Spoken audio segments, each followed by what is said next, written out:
Assalamualaikum warahmatullahi wabarakatuh. Bismillahirrahmanirrahim. Innal hamdalillahi jami'a. Wassalatu wassalamu ala sayyidina Muhammadin asyrafil khalqi jam'a wa ala alihi wa ashabihi alladzina nalu as-sa'adatal haqiqiyyata fid dunya wal uqba. Allahumma shalli ala sayyidina Muhammad abdika wa nabiyyika wa rasulika nabiyil ummi wa ala alihi wa sahbihi wa sallim taslima biqadri 'azamati dzatika fi kulli waqtin wa hin, amma ba'du. Para hadirin hadirat ingkang kula hormati, alhamdulillah saat menika kita pinaringan rahmat taufik inayah saking ngersanipun Allah Subhanahu wa taala sehingga saged sareng-sareng nglaksanakaken pengaosan saat menika. Mugi-mugi kanggen kita sami ngaos menika mangke saged dipun catet dening Allah dados amal hasanah ila kita sedaya lan saged dados sababipun nampi ilmu ingkang manfaat di dunia wal akhirah. Bila saking menika saderengipun kita langsungaken pengaosan langkung rumiyin, monggo kita sami sareng-sareng maos doa. Bismillahirrahmanirrahim. Subhanakallahumma Rabbana la ilma lana illa ma 'allamtana innaka antal alimul hakim wa tub 'alaina innaka antat tawwabur rahim wa taqabbal minna innaka antas samiul alim wa 'allimna min ladunka ilman nafi'a ya dzal jalali wal ikram. Allahumma iftah lana hikmataka wa ansur alaina rahmataka ya dzal jalali wal ikram.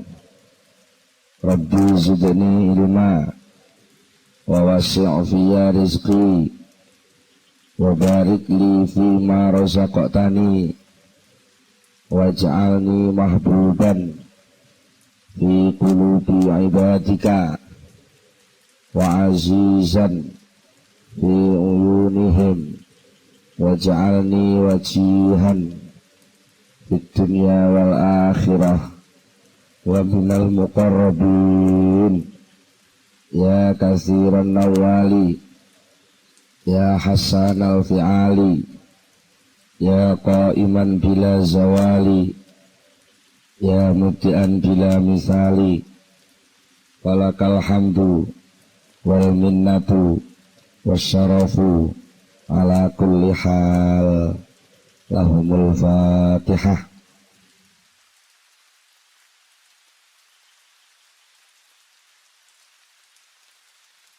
Para hadirin, para rawuh sedaya, wonten ing pengaosan ingkang sampun kita sampun bicara masalah tasawuf secara umum saha mengenal Syekh Ibnu Athaillah Sakandari. Wonten ing kelajenganipun menika dadi kula aturaken setunggalipun tata cara utawi teknisipun ngaos al-hikam. Ingkang kata-kata kula panjenengan sedaya menika ngaos menika terkait terbiasa mirengaken pengaosan menika secara sebab akibat. Jadi biasanipun ngaos menika ngangge ilmu fikih. Nek lakone ngene hukume ngene. Nek enek sebab ngene muncule hukum ngene. Karena muncul sifat mendemi banjur omben-omben iki haram diombe. Nika sebab akibat. Kadang-kadang sebab akibat menika mempengaruhi cara berpikiripun akal kula panjenengan. Nalikane kula panjenengan badhe lumebet wonten ing wilayah sing antaranipun sebab kalih akibat niku sami-sami dados wilayah sucinipun Allah. Menika kadang-kadang kula panjenengan tasih terbiasa terbawa berpikir sebab akibat. Padahal ingkang dipun waos, ingkang dipun tampilaken wonten ing kitab Al-Hikam menika sejatosipun rekaman laku rohani bagi ingkang ngarang kitab menika. Terus kitab Hikam niku penake omong ya wis enten perjalanan sing dilampahaken Syekh Ibnu Athaillah. Terus niku lika-liku perjalanan niku dipun rekam dening Syekh Ibnu Athaillah. Terus Al-Hikam menika ajeng kenging dipun pundhut suri tauladan dening ingkang purun kersa maos, nanging tetep mboten saged 100% persis kados ingkang dipun alami dening Syekh Ibnu Athaillah. Kula saking menika menawi kepengin mendekati, memahami, ngrasakno napa sing ditulis teng Hikam, nggih, nggo pirang persen kudu ngalami memposisikan diri kados posisine Syekh Ibnu Athaillah. Nek namung sekedar niat ngaji Hikam kok mengajeng ngamati lakune wong tasawuf mboten tok. Mboten paham. Menawi namung kira-kira niku jenenge namung kira-kira. Nah niku saged diperdebataken menawi namung kira-kira. Lah ngaos Hikam menika mboten kangge nyalahno benerno wong. Tapi ngaos Hikam menika kangge nglungguhaken manah kula panjenengan sedaya niki supados saged ngraosaken yok napa to sakjane rasane dadi kawulane Allah sing tenang. Rasane dadi kawulane Allah sing tenan niku dos pundi. Menawi soal fikih niku soalipun soal lakon kuli niki salah apa bener. Niku soal fikih. Utawi memahami ngene iki diperintah Allah, nggih. Paham diperintah Allah, tapi lek Al-Hikam utawi tasawuf niku pun mboten ngoten. Nglakoni perintahe Allah kuwi lho rasane piye? Ngoten. Benten nggih. Mila lajeng perlu enten semacam arahan menawi mangke panjenengan nggih mirengaken keterangan saking pengaosan Al-Hikam. Lajeng wonten sing sewu, wah gak matok akal. Pancen Al-Hikam niku sak gedakan. Sak gedakan niku cara niki napa? Sepintas nggih. Sak gedakan lawaran ngoten niku gampang bentrok kalih akal. Jane mboten bentrok, cuma kebiasaan akal sing kulino berpikir sebab akibat, terus diajak untuk berpikir tentang sesuatu sing mboten berkaitan kalih sebab akibat, tapi munculnya sebab dan munculnya akibat. Lalu ngerasakno, piye lek wis nglakoni sebabe, kapan piye rasane lek nglakoni akibate. Itu apa yang harus dilakukan secara rohani, secara kehambaan, secara keimanan, ketundukan, kesujudan kepada Allah Subhanahu wa taala menika. Jadi nek diringkes apa to tasawuf niku? Tasawuf paknane ya nyahadatno laku sakbare nyahadatno lambe. Kula panjenengan mlebet Islam kan mlebete liwat ungkapan pengakuan asyhadu alla ilaha illallah wa asyhadu anna Muhammadar Rasulullah. Lajeng menika menawi kita ngaos tasawuf ingin benar-benar memasuki wilayah tasawuf, kedah syahadat niku mboten namung teng lesan, tapi benar-benar dirasakno tenan nek ora ana pangeran liyane Allah. Bener-bener ngelenggono lungguh tenan lek lakon contoh tumindak sing bener niku lakon contoh tumindake Rasulullah. Di cara wong nun sewu disuguhi niku mboten namung dibicara. Iki kula disuguhi kaya pethak. Mboten namung dibicara apa air putih itu untuk apa, dari mana asalnya air putih, Sekarang ini air putih tampil berapa gelas? Mengapa harus itu? Niku lak meng dadi ilmu. Jadi tahu, Cok. Maka apa? Tasawuf al-hikam berusaha untuk mengajak orang, mengajak murid-muridnya, mengajak kelompoknya untuk ngombe. Alhamdulillah. Roh rasane banyu putih. Jenengan kan namung ngertos lek kula minum.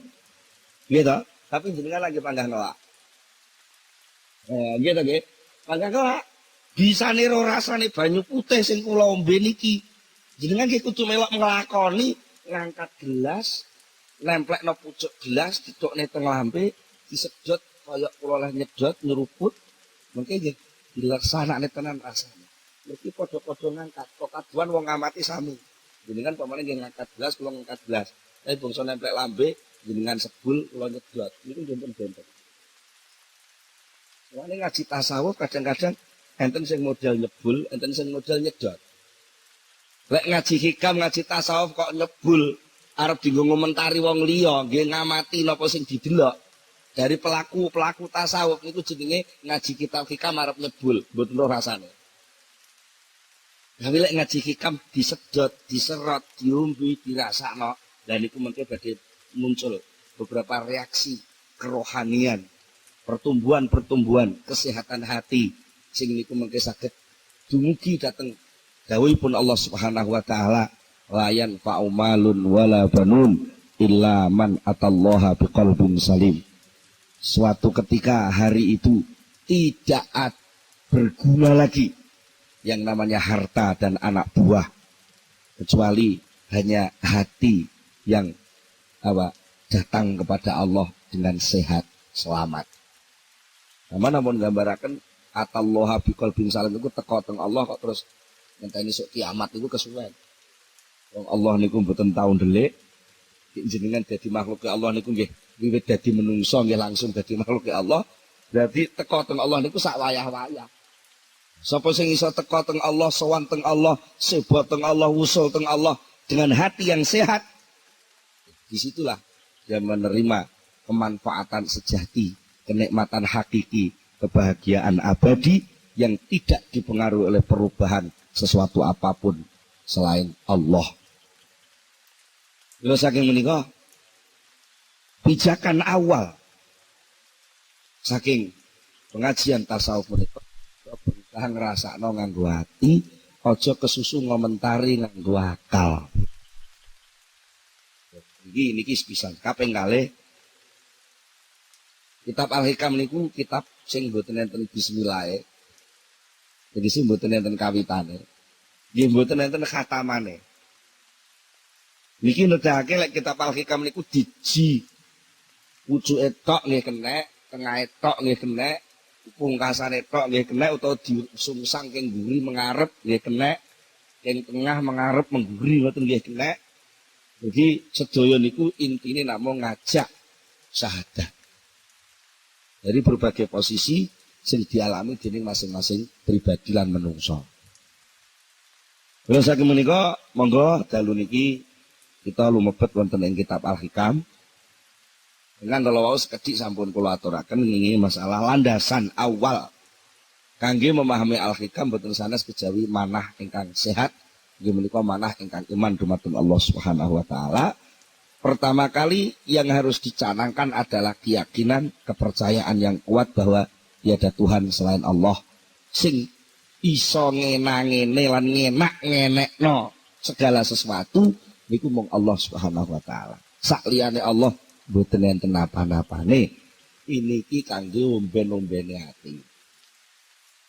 Niku dasar awal. Mila wonten ing dawuhipun Syekh Ibnu Athaillah Sakandari ingkang pertama kali dipun dawuhaken menika nyangkut soal ketergantunganipun menungso. Menika soal iktimat. Dawuhipun ngeten. Min alamatil iktimadi 'alal amal nuqsanur raja'i 'inda wujudiz zalal.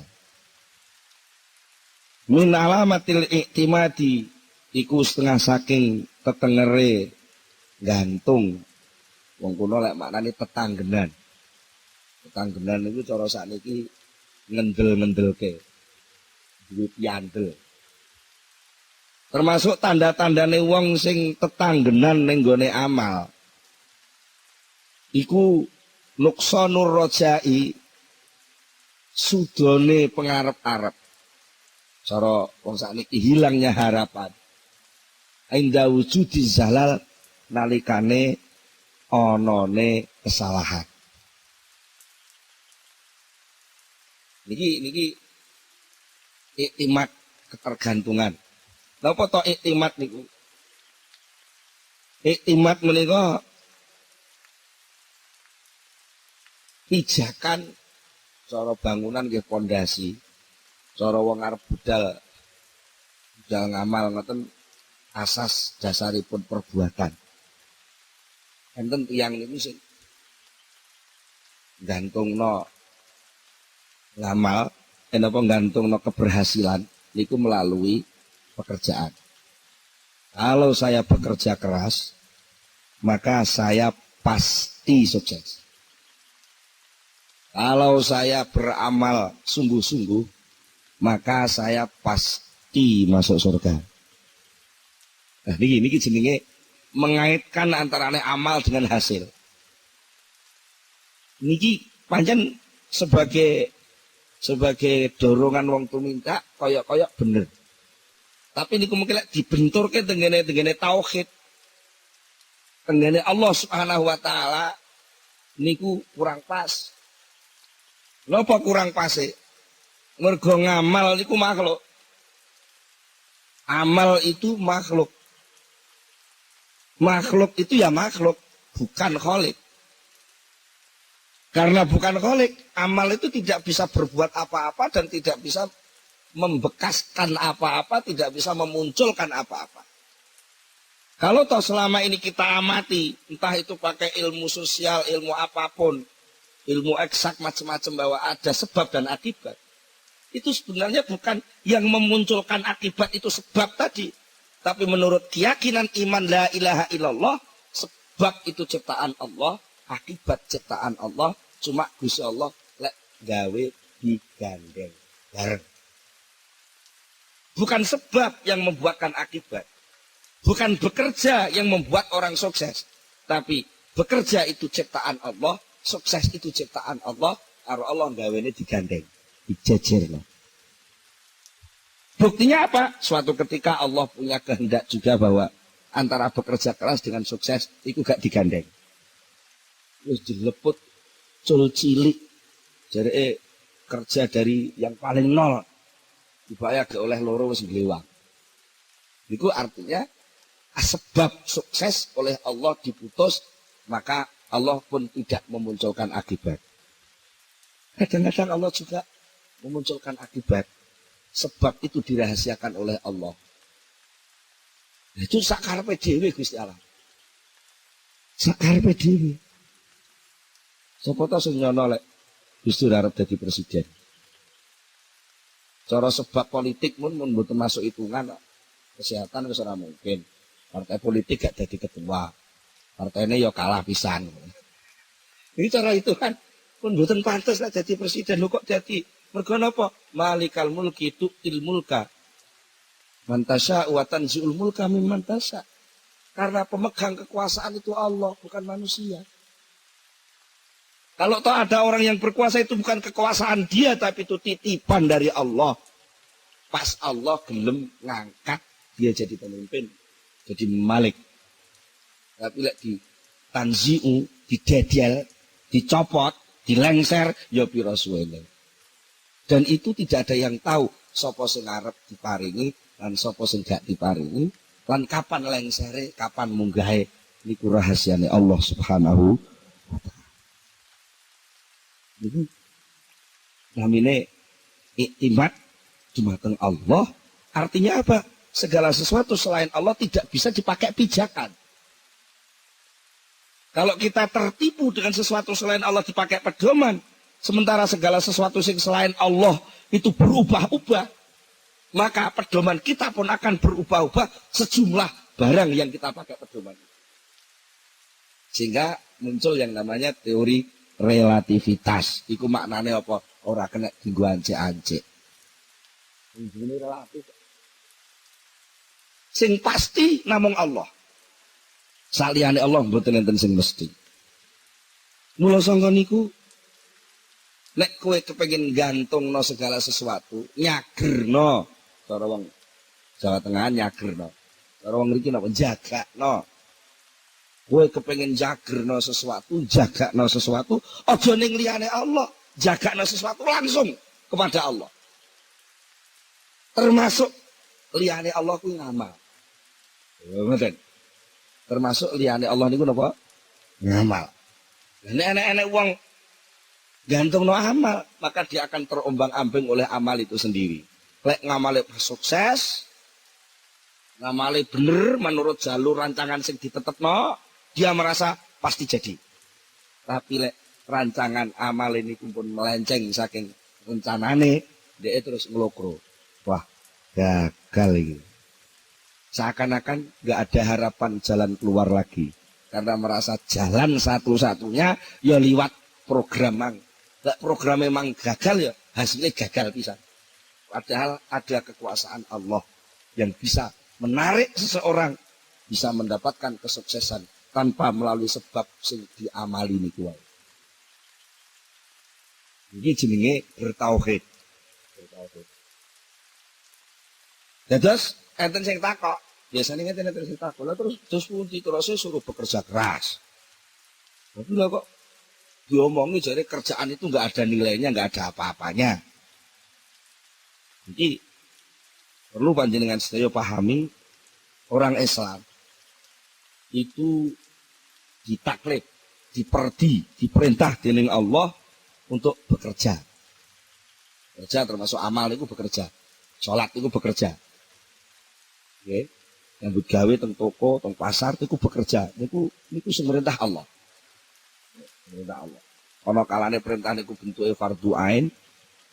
Masing-masing orang harus mengerjakan bentuk yang sama. Niku namanya fardhu ain. Enten sing fardhu kifayah. Masing-masing orang kewajibannya tidak sama. Itu fardhu kifayah. Buka toko buku niku fardhu kifayah.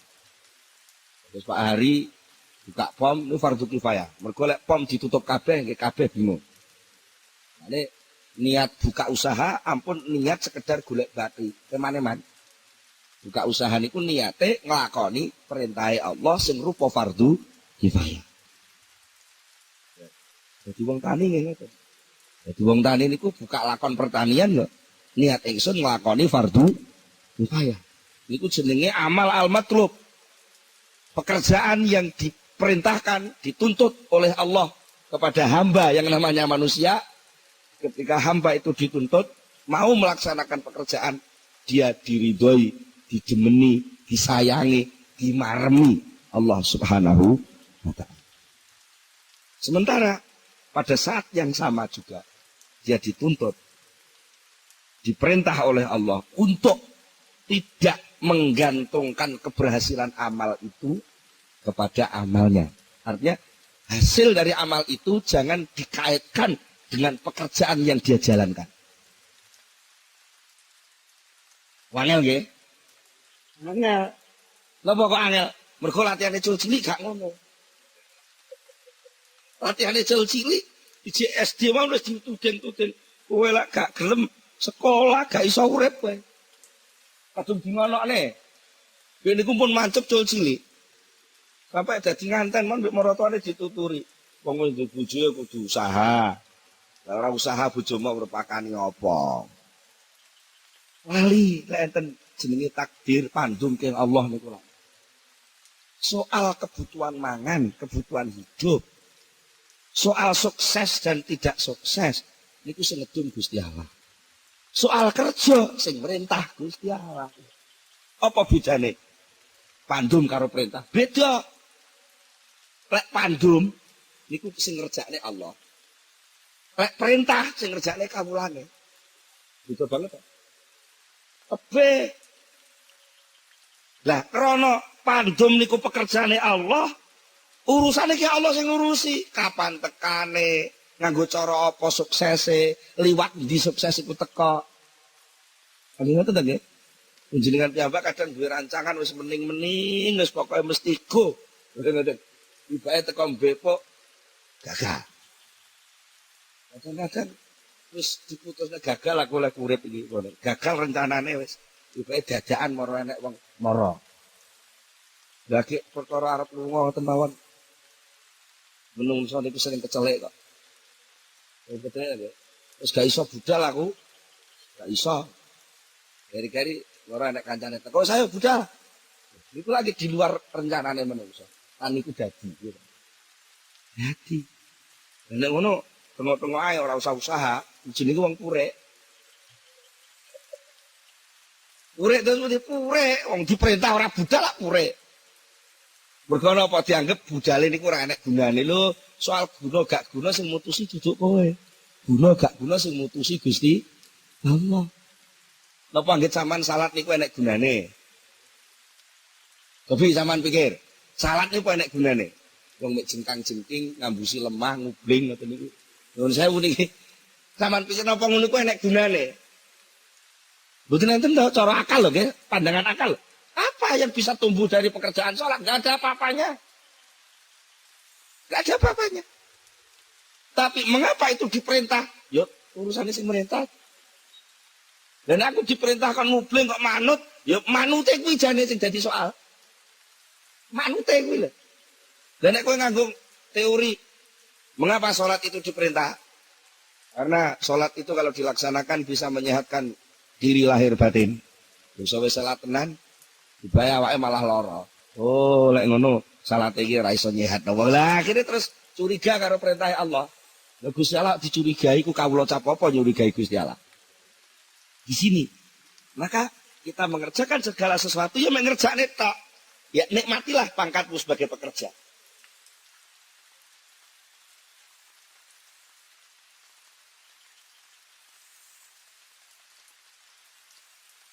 Nikmatilah pangkatmu sebagai pekerja, karena pekerja, pangkat pekerja, amil, itu penghargaan yang luar biasa.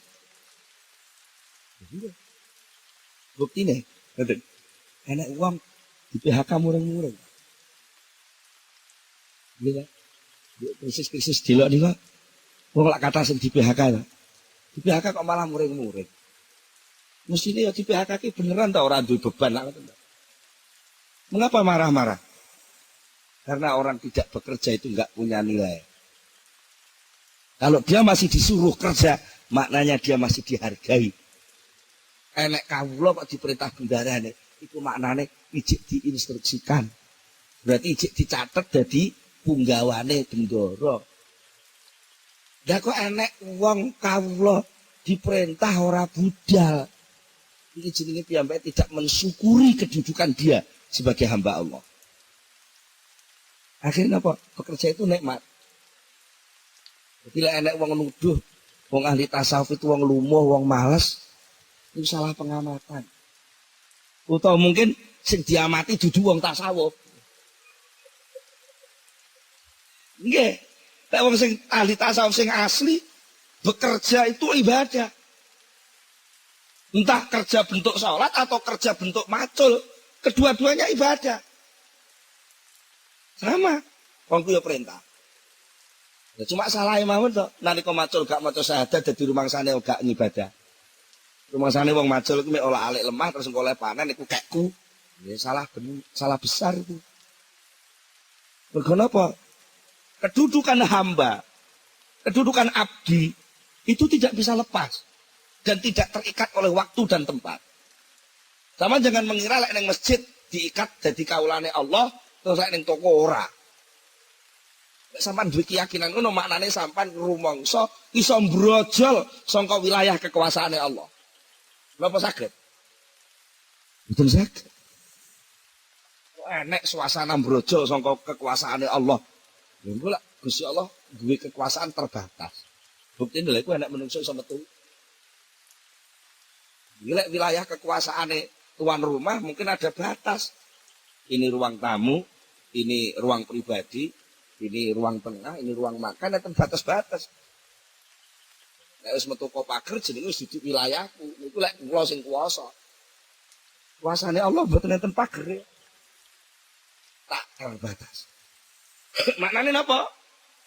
Pangkat kawula sing nemplek teng menungsa. Niku esuk ya kawula, awan ya kawula, bengi kawula, tengah wengi ya kawula, tegese pangkat kawula itu enggak pernah lepas. Sampeyan teng toko ya kawula, teng kantor ya kawula, teng sawah ya kawula, ning masjid ya kawula. Kenapa kok lalu ada keyakinan lek ning masjid kawula tapi lek ning sawah ora kawula? Dan itulah akibatnya muncul penganggap seperti itu sehingga merasa bebas ketika keluar dari masjid, ketika merasa bebas keluar dari masjid, merasa nggak ada ikatan, ketika merasa nggak ada ikatan, nggak ada hukum, ketika nggak ada hukum sak karepe dhewe, nalika sak karepe dhewe tabrakan karo kancane. Itu